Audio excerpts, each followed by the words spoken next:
The Queen is Dead. By Meep the Changeling. Chapter 31.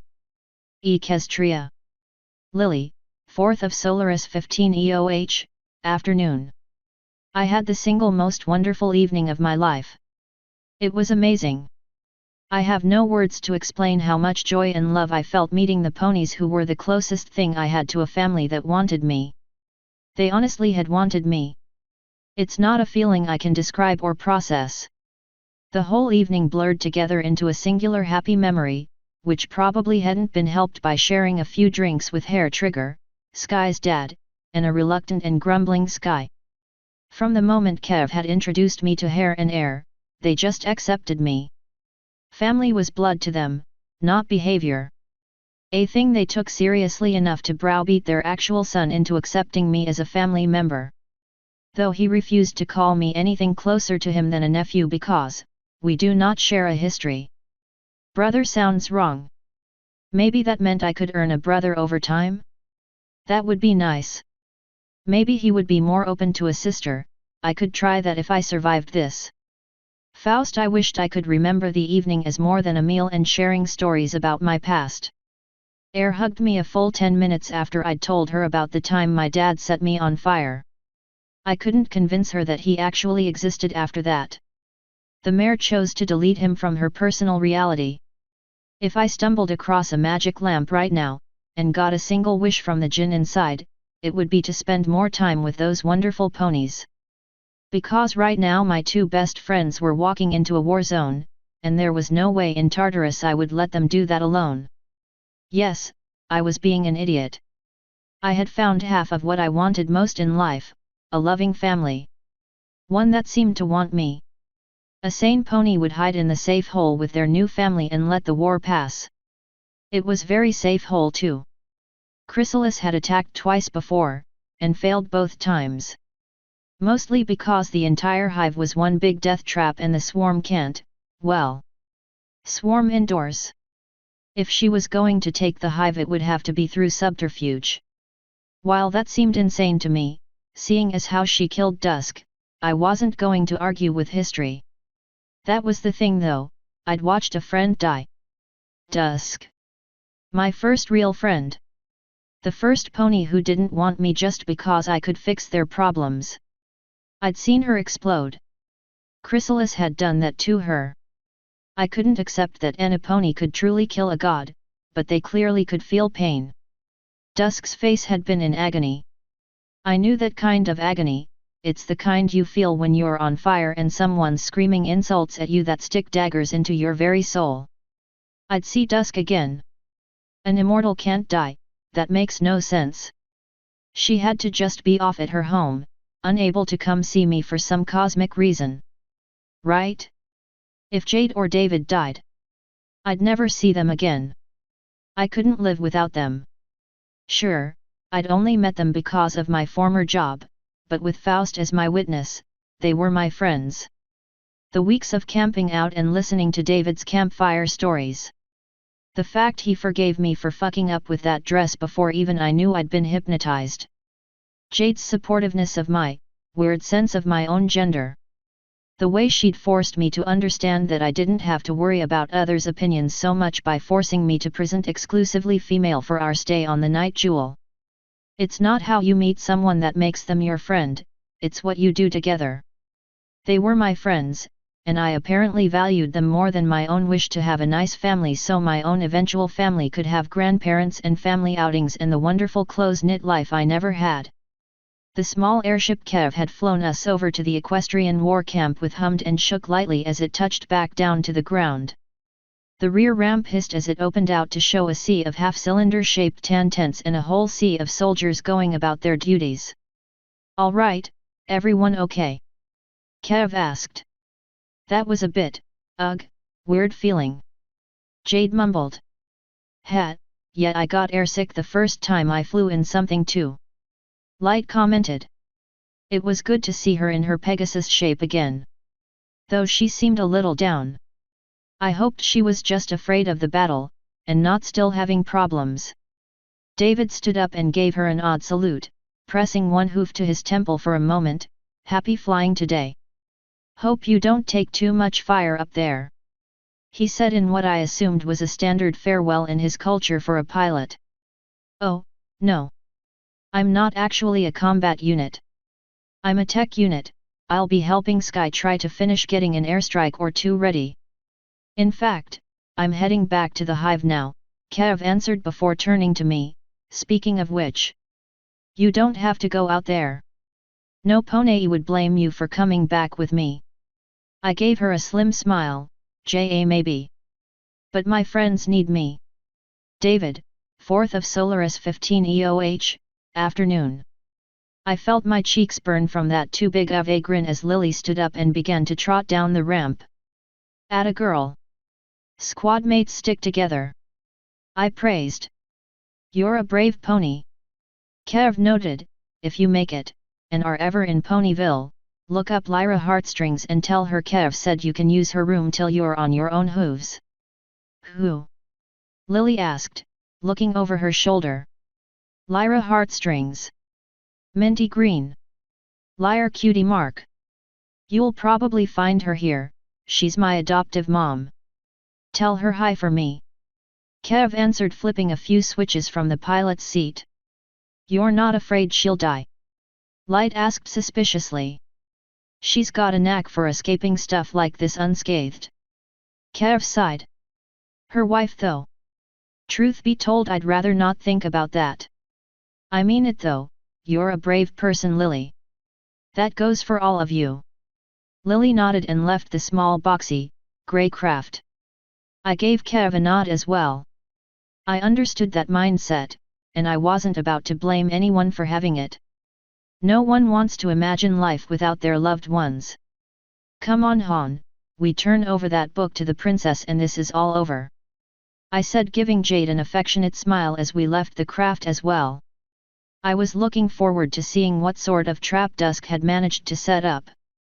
Hell, now that I knew it included a goddamn science fiction crazed group of changelings, this whole thing was going to be cake. Just like the opening to Tremors 2, but with far more visceral glee from.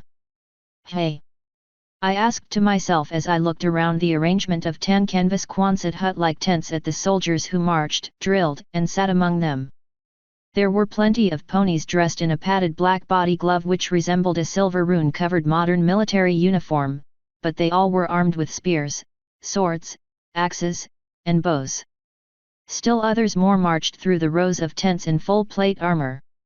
It was as if someone had taken modern soldiers, turned them into ponies, and then just handed out some medieval weapons. It's not like that was just one group either, that was everyone. I'd spent the whole night looking over the small forearm-mounted shield generator the Emeralds had given me and expected everyone here to be packing a laser rifle. Hell, the few Emeralds I did see here were clearly medical personnel, unarmored, with just a pair of Red Cross emblazoned saddlebags. Something wrong? Lily asked, giving me a concerned look. I noticed a large white stallion in burnished gold-trimmed purple Roman ESC plate armor approaching us. He looked like an officer, which mean he would be our escort to meet whoever this princess was. Or princesses rather.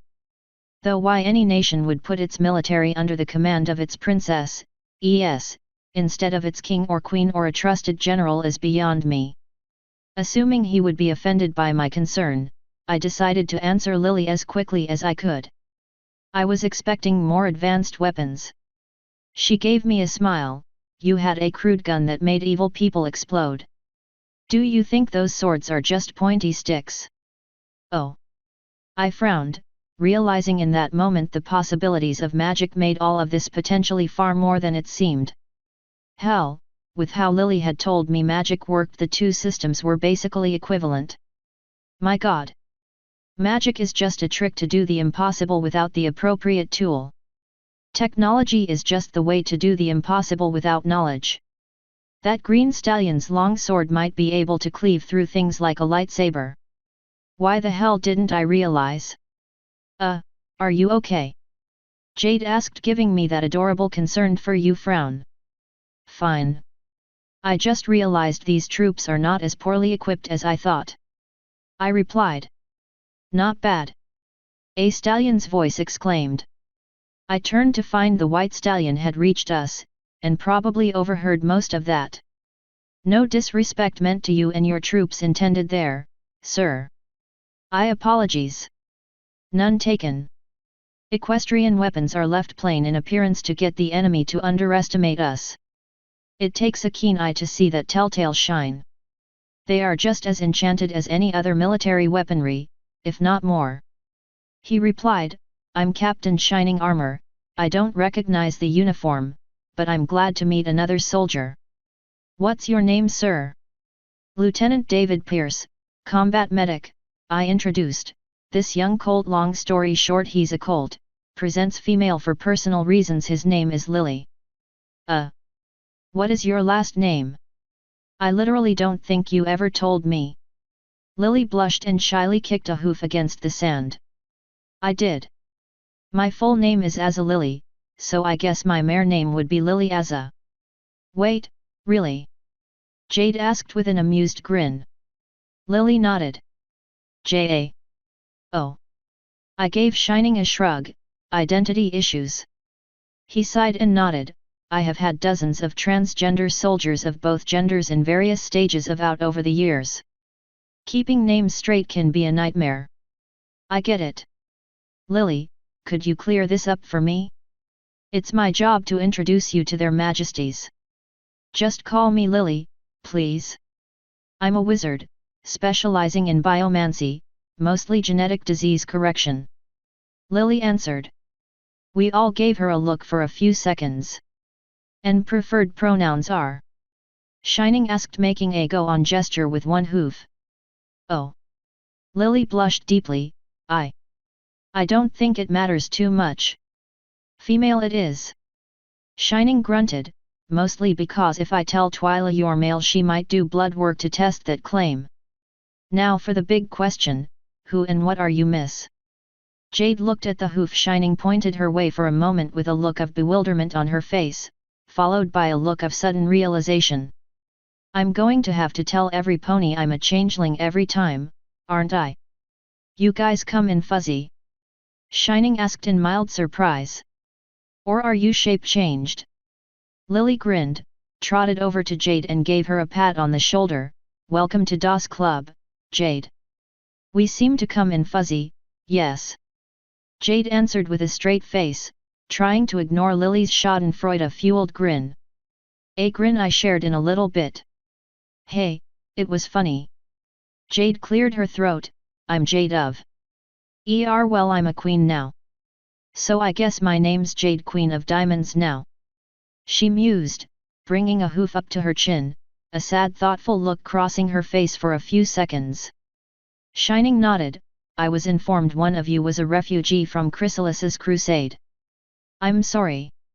If it's any condolences, the last time she and I crossed paths, Chrysalis's brainwashed me into almost marrying her while she was disguised as my wife.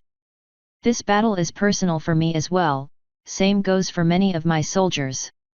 Fate's willing, we will give her all due justice by the end of the day. End of the day? Light asked in a mildly panicked tone. Hell. She was going to break. I couldn't blame her, a day ago the goddamn bitch had reduced her to jelly. I gently pulled the captain close to me, she's insane, thinks she's a Pegasus. She used to serve. I know, Shining interrupted, our agent told me about her. We sent some pony to pick you up. But you were nowhere to be found. Light would have been safe in Ponyville right now. As it is, my sister wants to see if we can't get anything useful out of her. We need any edge we can get. I felt my eyes narrow, I can't condone the torture of an innocent person, even for critical intelligence. It's not like that. Shining protested, holding up his hooves defensively. She can be safely questioned and transported away from here. Princess Celestia is more than capable of preventing discomfort. I don't like being talked about behind my back. Light said, taking a half step back. Don't worry, miss. You are not in any danger. Her Highness simply has a few questions for you, after which we will evacuate you from the battlefield via teleportation. Shining said in an honest but soothing-sounding tone. Why me? Light asked, still nervous. Just in case you know anything which could help the war effort. Shining said diplomatically. Also to answer your question, our scouts report the swarm began moving as soon as we heard you were flying in. It's likely Chrysalises can track your arcane signatures now that he's seen you and knows where you are. She should be here within 6 hours, just before normally scheduled nightfall. I raised an eyebrow. The hell did normally scheduled mean? I suddenly remembered Kev saying that their princess moved the sun. Right. They were sun worshippers, with a view of their leaders as god kings. They believed their leaders could move the sun if they so chose. That explained it. There was a more important question at hand though. I leaned back in and lowered my voice. Just between us soldiers, how much of an edge do we need? Shining's face took on a grim look as he quietly replied, if I've got the numbers right, and the elements fail, we are looking at 6 to 1 odds, their favor. We stand a chance, but every pony will need to give their all. Do you have anything that can help? Damn. I didn't have a choice. Jade needed to be safe. I had to protect her. Just myself, sir. I answered quietly, if you are short an officer, I have wartime command experience. In my military a lieutenant generally leads 35 to 50 men. Shining nodded, a grateful look in his eyes. We are stretched a bit thin in terms of command structure thanks to the auxiliaries Napone and Prance sent. I'm sure I can find a few squads who need an officer. If their highnesses do not have anything specifically planned for you, I'll find you a command post. Thank you. I said at a normal volume. He nodded, all right, if you'll just follow me. The princess's tent is nearby. He turned and began to walk off, the rest of us following shortly behind him. What was that whispering about? Jade asked me in a concerned tone. Nothing important. I grunted, just making sure you will be safe. I'll be fine as long as you're nearby. Jade answered sincerely. It's when you go away that things get bad. Remember the siren? That was one time.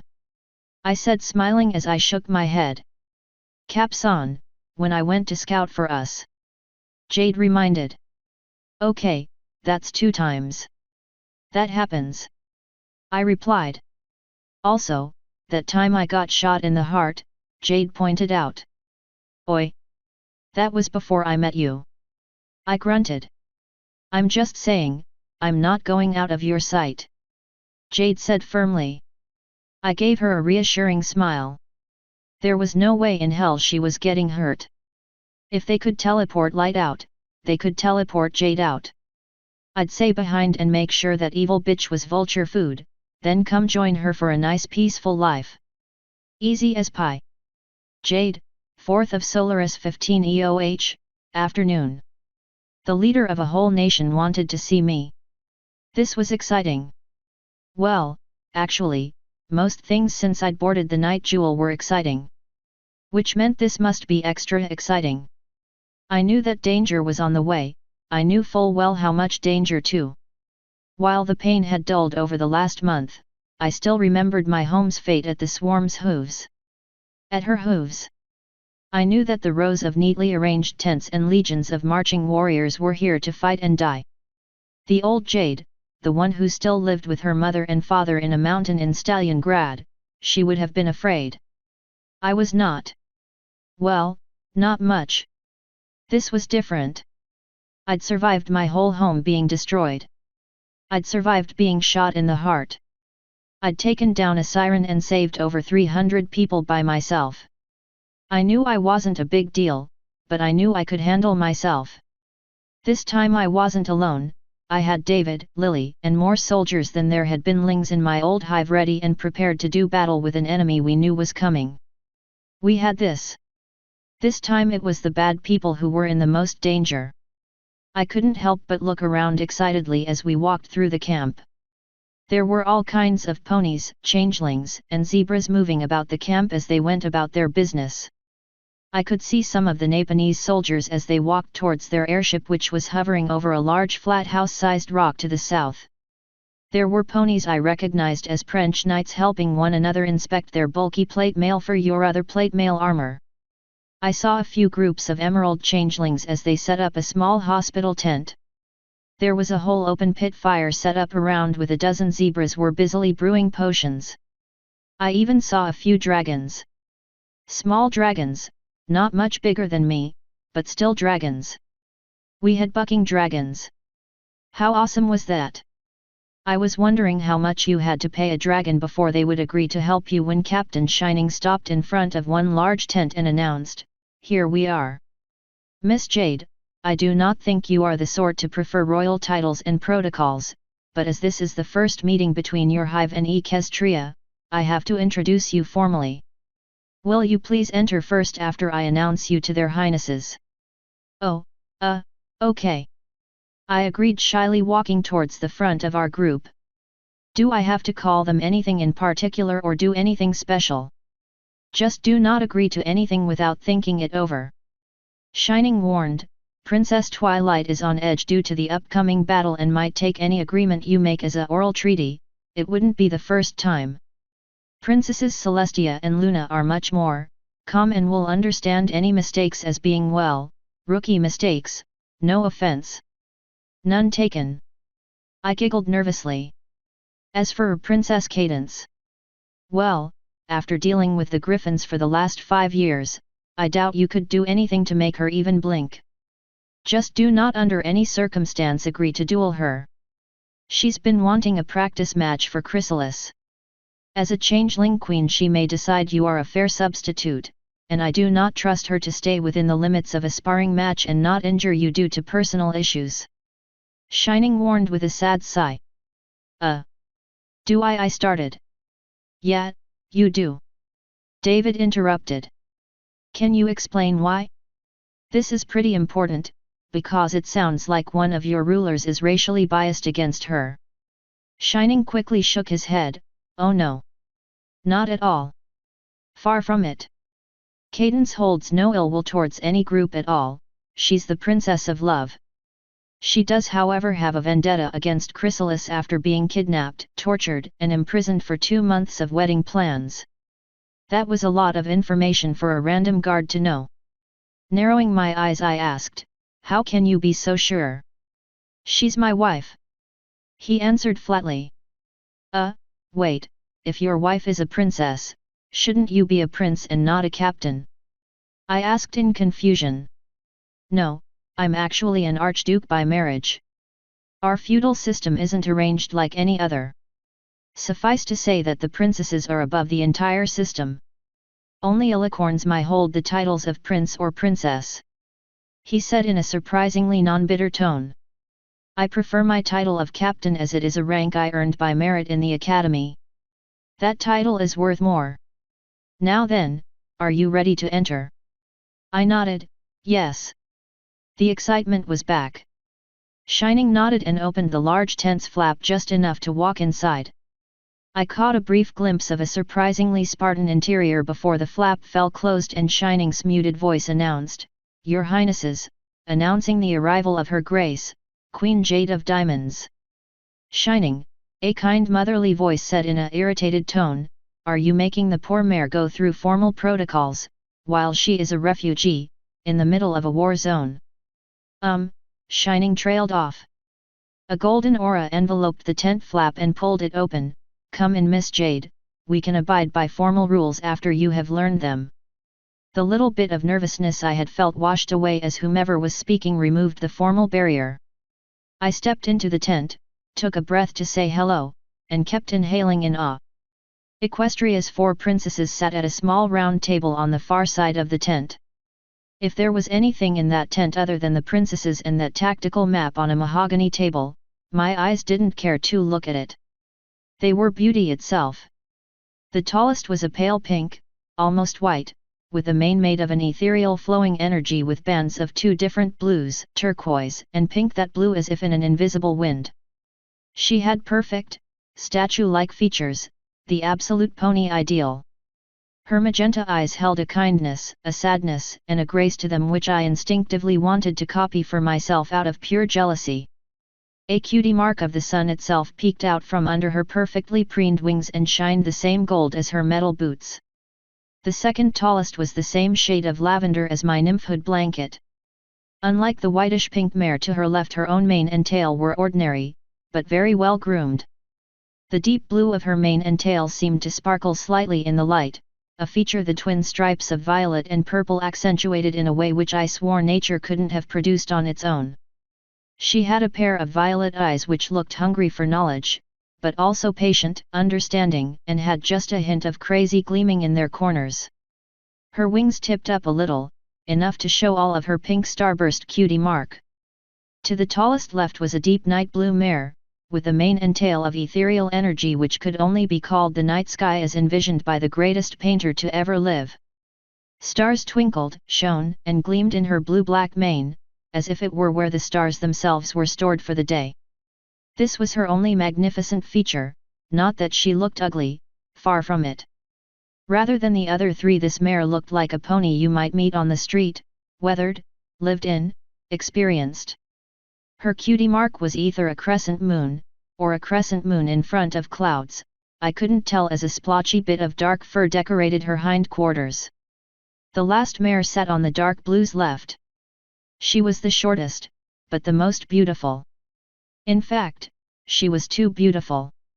The sort of pretty where you instinctively wonder if what you're looking at is poisonous. Her pink fur had a shine and luster to it that Electrum couldn't match. Her tricolor mane and tail were a brilliant purple, violet, and creamy yellow, and there it was. Her eyes.